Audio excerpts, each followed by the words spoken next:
अल्हम्दुलिल्लाह वस्सलातु वस्सलामु अला रसूलिल्लाह अम्मा बाद। शमाइल मुहम्मदी का सिलसिला हम आपके सामने जारी रखते हुए आज रसूल अकरम सल्लल्लाहु अलैहि आलिहि वसल्लम के बिस्तर के ताल्लुक़ से बताएंगे।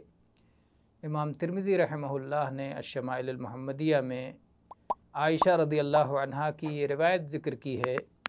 कहती हैं, इन्नमा कान फ़िराश रसूलिल्लाहि सल्लल्लाहु अलैहि आलिहि वसल्लम अल्लज़ी यनामु अलैहि मिन अदमिन हश्वुहु लीफ, कि रसूलुल्लाह सल्लल्लाहु अलैहि वसल्लम का वो बिस्तर जिस पर आप सोते थे, आराम फरमाते थे, चमड़े का बना हुआ था जिसके अंदर खजूर की पत्तियां रखी हुई थीं।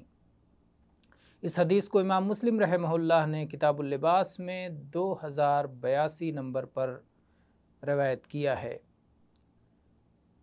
इसे सही मुस्लिम में चूँकि यह हदीस मौजूद है, इसलिए ये बताने की ज़रूरत नहीं कि यह हदीस सही है, क्योंकि जो हदीस सही बुखारी या सही मुस्लिम में हो तो वो पुल पार कर चुकी है, वो हदीस बिल्कुल सही है। तो नबी करीम सल्लल्लाहु अलैहि वसल्लम के बिस्तर से मुताल्लिक़ ये रिवायत थी। वल्लाहु ताला आलम, वल्हम्दुलिल्लाहि रब्बिल आलमीन, व सल्लल्लाहु अला नबिय्यिना व सल्लम।